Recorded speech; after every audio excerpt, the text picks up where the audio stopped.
Hi friends, companies के results आते जा रहे हैं और हर एक रिजल्ट के साथ में इन्वेस्टर्स की धड़कनें ऊपर नीचे होती जा रही है। लेकिन दोस्तों, अगर आप एक अच्छी मजबूत कंपनी में लॉन्ग टर्म के लिए सही प्राइस पे इन्वेस्ट करते हैं तो आपको अपने बीपी ऊपर नीचे करने की कोई जरूरत नहीं है, क्योंकि अच्छे बिजनेसेस लॉन्ग टर्म में प्रॉफिटेबल रिटर्न जरूर देखते हैं। और दोस्तों, ऐसी ही एक मजबूत कंपनी है जिसका नाम है टाटा मोटर्स। आज हम इस वीडियो में उसको एनालाइज करने वाले हैं, उसके रिजल्ट्स को डिकोड करने वाले हैं। सबसे अच्छी और पहली खबर तो यह है कि टाटा मोटर्स का जो इंडिया डिवीजन है, यानी इंडिया टाटा मोटर्स, वो पूरी तरह डेट फ्री हो चुकी है, यानी उनके सिर से कर्जे का बोझ हट चुका है। और आने वाले टाइम में जो इनकी यूके बेस्ड जो सब्सिडरी है JLR, वो भी डेट फ्री हो जाएगी अगले साल डेढ़ साल में, ऐसा मैनेजमेंट का कहना है। तो क्या टाटा मोटर्स में आने वाले समय में मल्टी बैगर रिटर्न देने के गुंजाइश बनती है? कैसे हैं इसके नतीजे, और स्टॉक मार्केट क्या इसको सही ढंग से ले पा रहा है या सारे लोग बेवकूफियां कर रहे हैं? सही से समझने के लिए स्टॉक के पोटेंशियल को आइए देखते हैं टाटा मोटर्स का ये एनालिसिस। बहुत काम का है दोस्तों, काफी रिसर्च से बनाया, पूरा देखिएगा तभी आपको इसका फायदा मिलेगा। सो लेट्स बिगिन सागरनॉमिक्स फॉर टाटा मोटर्स का लेटेस्ट रिजल्ट्स।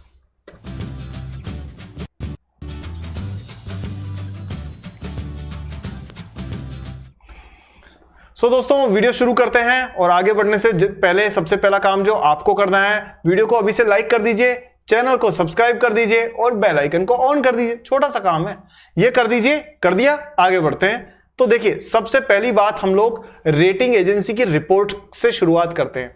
तो टाटा मोटर्स जो है उसके लिए 2 अप्रैल को एक जो रेटिंग एजेंसी, जो आपकी केयर रेटिंग एजेंसी है, उसकी एक रिपोर्ट आई। कब आई? 2 अप्रैल को। 1 अप्रैल को आते तो लोग मानते ही नहीं, कहते ये तो अप्रैल फूल बना रहे हैं, इसलिए इन्होंने शायद हो सकता है 2 अप्रैल को दियो। आई डोंट नो, मतलब जस्ट थॉट। एनीवेज, इन्होंने कहा कि देखिए, जो टाटा मोटर्स की लॉन्ग टर्म बैंकिंग फैसिलिटीज है वो सारी AA+ है, यानी चिंता की कोई बात नहीं है। और शॉर्ट टर्म जो फैसिलिटीज है वो सारी क्या है? A1+ है, यानी दी बेस्ट रेटिंग। तो कंपनी ये कह रही है कि भाई टाटा मोटर्स के साथ में ऐसा कोई प्रॉब्लम नहीं है। लेकिन उसके बाद में उन्होंने ये और कहा है कि इसकी पॉजिटिव नेगेटिव चीजें क्या है, वो मैं आपको एक बार पढ़ के बता देता हूं। देखिए, यहां ये कह रहे हैं, rating assign to bank facilities and instruments of Tata Motors factors its robust business performance in 9 months of FY24। इसका मतलब ये ऐसे कह रहे हैं कि भाई कंपनी का बिजनेस तो अच्छा चल रहा है, reflected from significant growth across segment and geographies. मतलब ये है, आपने अगर मेरा पुराना वीडियो देखा हो टाटा मोटर्स का, तो आपको ये शायद ध्यान होगा कि टाटा मोटर्स जो है ना, उसका मैक्सिमम बिजनेस यानी 70% से ज्यादा बिजनेस कहां से आता है? वो आता है JLR से, जगुआर लैंड रोवर सेगमेंट, जो इनके यूके बेस्ड इनकी सब्सिडरी है, वहां से। और हम सोचते हैं कि टाटा की यहां इंडिया में कार्स बिक रही है इसलिए ग्रोथ हो रही है। ना ना ना, यहां वाली का तो कंट्रीब्यूशन बहुत कम है, वहां वाली कंपनी का जो कंट्रीब्यूशन है उससे टाटा मोटर्स चल रही है, ये मान के चलिए आप। अभी मैं नंबर्स में भी दिखाऊंगा। तो वहां से इसमें ग्रोथ आती हुई नजर आ रही है। अच्छा, एक बार देख लेते हैं। तो गवर्नमेंट, मतलब इनका रेटिंग एजेंसी का ये कहना है कि भाई इनका बिजनेस आउटलुक पहले से काफी अच्छा हुआ है। ठीक है, अब और भी बहुत सारी चीजें लिखी है, लेकिन हम लोग इसमें ज्यादा जा नहीं पाएंगे, अदरवाइज टाइम बहुत लग जाएगा। कभी आप फ्री टाइम मिले तो इसे जरूर पढ़िएगा। रेटिंग एजेंसीज की रिपोर्ट के बेसिस पर कंपनीज को बैंक्स लोन देती हैं और जो फाइनेंशियल इंस्टीट्यूशंस हैं वो आगे से आगे उनको सपोर्ट करते हैं। इसलिए हमेशा क्रेडिट रेटिंग एजेंसीज की रिपोर्ट को जरूर पढ़ा कीजिए, तभी आपको फायदा मिलेगा। और नहीं समझ में आती है तो उसके लिए दोस्तों, स्टॉक एनालिसिस का मैंने एक 30 मिनट्स का छोटा सा कोर्स बना रखा है, फ्री ऑफ कॉस्ट आपके लिए। मेरे सारे मित्रों को गिफ्ट है मेरी तरफ से, डिस्क्रिप्शन में लिंक है, वहां जाइए, आधे घंटे में सीख लीजिए कैसे एनालाइज करना होता है। सब चीजें कवर नहीं होंगी, बट मेजर चीजें आसानी से कवर हो जाएंगी। ठीक है, तो वो आप क्लिक करके आज ही कर लीजिएगा। This is free of cost for you.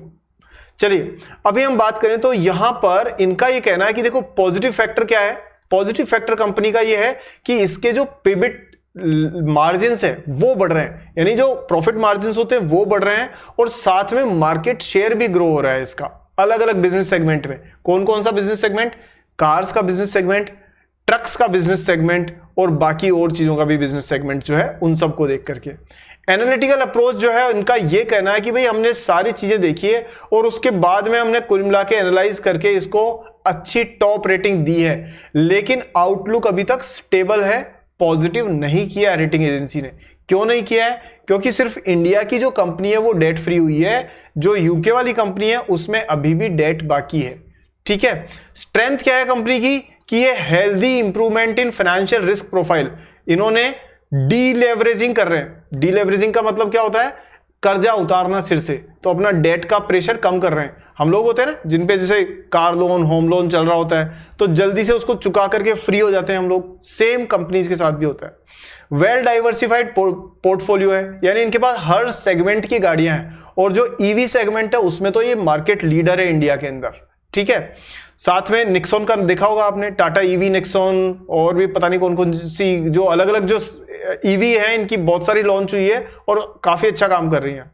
Performance अच्छी है और भी बहुत सारे पॉजिटिव चीजें। नेगेटिव चीज क्या है? वो ये है कि ये ना जो इंडस्ट्री है ना, इंडस्ट्री, ऑटोमोबाइल इंडस्ट्री, ये सिक्लिकल है। सिक्लिकल का मतलब साइकिल में चलने वाली, कि तेज चढ़ेगी फिर गिर जाएगी।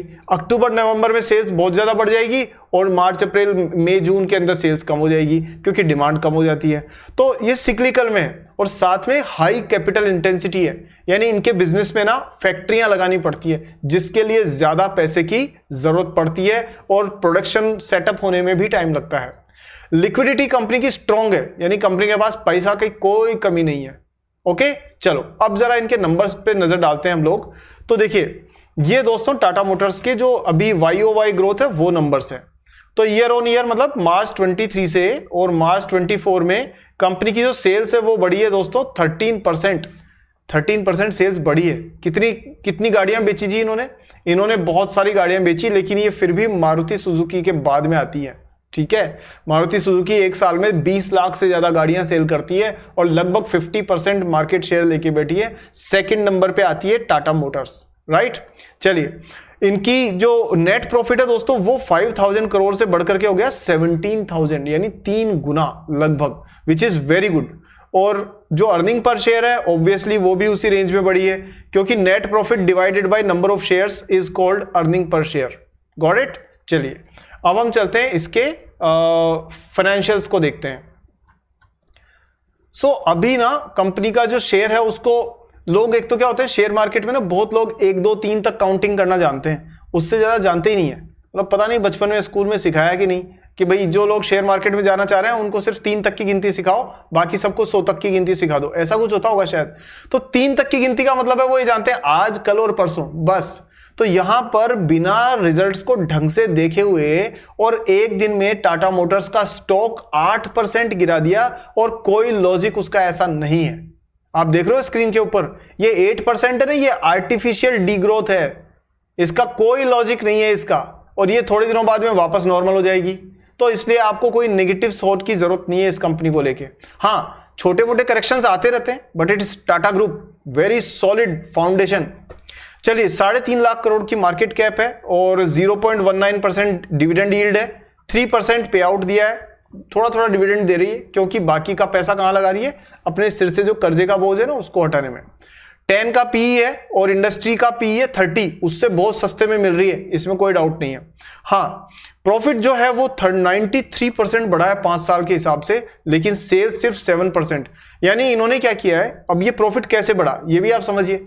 इन्होंने क्या किया है कि जो देखिए इंडिया में जब कार्स बेचते हैं ना तो उसके अंदर इनको मार्जिन होता है कम, लेकिन वही जब ये जैगुआर और लैंड रोवर की कार्स को बेचते हैं तो उनकी प्राइस होती है 1 करोड़ रुपए, उससे ज्यादा 2 करोड़ रुपए। आपने नाम सुना होगा ना, रेंज रोवर, जैगुआर, डिस्कवरी, ये सारे मॉडल्स हैं इनके जो कि इनको बहुत मोटा मुनाफा देके जाते हैं। तो इनका प्रॉफिट बेसिकली आता है कहां से? जैगुआर से। तो वहां इनकी अच्छा बिजनेस चल रहा है, इसलिए वहां पर ग्रोथ की वजह से इनका प्रॉफिट बढ़ा है। पिथरोस की स्कोर बिल्कुल सही है, 8%, 8 out of 9 is very good, और बाकी सारे नंबर्स अच्छे हैं इनके।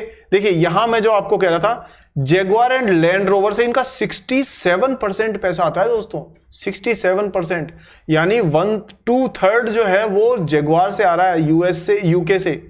और जो कमर्शियल व्हीकल्स है ना, कौन से? ट्रक्स, जो टाटा के ट्रक होते हैं ना, इंडिया में 42% मार्केट शेयर सिर्फ टाटा के पास है ट्रक्स में। वहां से इनको मिलता है 19% बिजनेस और सिर्फ 11% बिजनेस, क्या ओनली 11% बिजनेस कहां से आता है? कार्स से। और आप क्या सोचते थे कि टाटा मोटर्स का मतलब टाटा की कार्स? अरे भैया वहां से सिर्फ 11% बिजनेस आ रहा है, 70% तो वहां से आ रहा है जिस पे आपकी नजर ही नहीं गई। Got it? इसलिए बिजनेस का एनालिसिस बहुत जरूरी होता है और अदरवाइज मिसगाइड होना पॉसिबल है।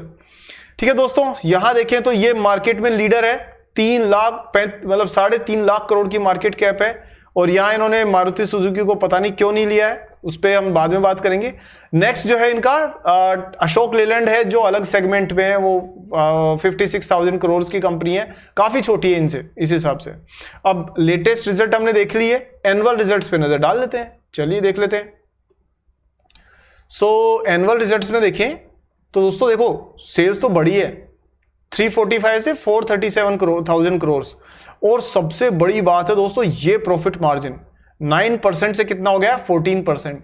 यानी 100 रुपए पर पहले ये 9 रुपीज बचाते, अब ये 14 रुपीज बचा रहे हैं। इसलिए कंपनी का बिजनेस अच्छा चल रहा है, इसमें कोई डाउट नहीं है। हाँ, उसके बाद में कंपनी ने डिविडेंड वगैरह भी दिया है, तो आप ये देख सकते हैं डिविडेंड की भी इसके अंदर डिटेल्स है। बैलेंस शीट में हम चले हैं और उससे आगे हम सीधा चलते हैं हमारे FIAs DIAs की हरकतों पे। तो यहाँ देखिए टाटा मोटर्स के अंदर 46% तो टाटा ग्रुप का खुद का शेयर होल्डिंग है। उसके बाद में जो फॉरेनर्स हैं उन्होंने पहले 4% ले रखा था इसमें, फिर वो बढ़ाते बढ़ाते 20% पे ले गए। यानी हर 5 शेयर्स में से 1 शेयर आज की तारीख में फॉरेनर्स के पास पड़ा है टाटा मोटर्स का। और जो इसी तरह से करीब करीब 5 में से 1 शेयर लगभग DIIs के पास पड़ा है। यानी अगर 40% शेयर्स तो सिर्फ और सिर्फ जो फॉरेन और डोमेस्टिक इंस्टीट्यूशनल इन्वेस्टर है उन्हीं के पास है।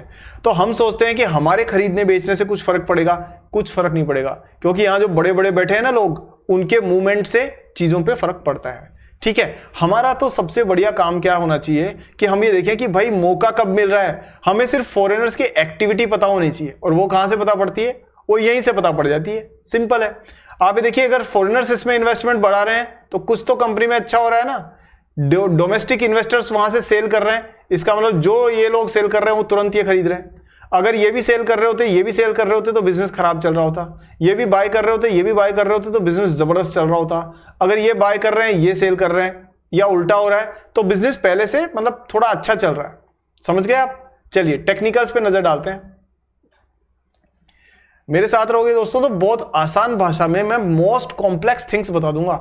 अदरवाइज इन चीजों को समझाने के लिए दुनिया भर की इक्वेशंस बनती है, कैलकुलस लगती है, और highest of level of mathematics लगती है, एवरेजेस लगते हैं, पता नहीं क्या क्या।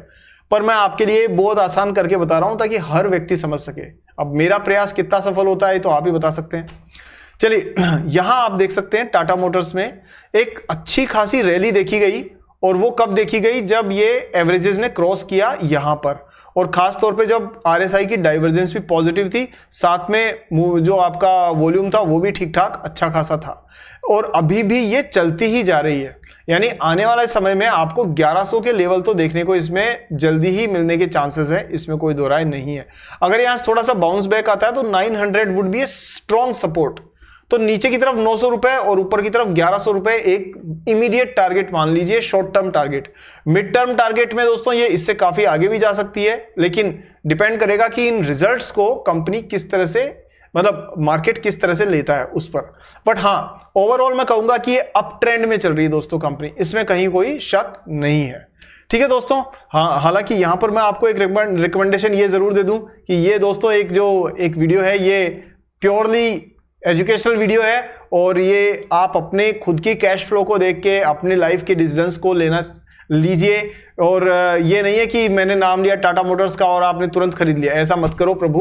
पैसे का अपना हिसाब किताब देख के, आपकी इन्वेस्टेबल इनकम कितनी है, आप कहाँ ट्रेड करना चाहते हैं, कहाँ इन्वेस्टमेंट, फिर अपना डिसीजन लेना शुरू कीजिए। और उससे संबंधित मैं डिटेल्स आपको हर वीडियो में थोड़ा थोड़ा बताता रहता हूं, तो मेरे वीडियोस पूरा देखिएगा। तो दोस्तों आपने इतना टाइम दिया उसके लिए बहुत बहुत धन्यवाद। चैनल को सब्सक्राइब किया आपने, बेल आइकन ऑन किया, और वीडियो को लाइक करके शेयर किया अपने दोस्तों से, कितनी खुशकिस्मती वाली बात है। इस प्यार के लिए दोस्तों बहुत बहुत धन्यवाद। अगले वीडियो में जल्दी मिलता हूं आपसे, तब तक के लिए टेक केयर, जय हिंद।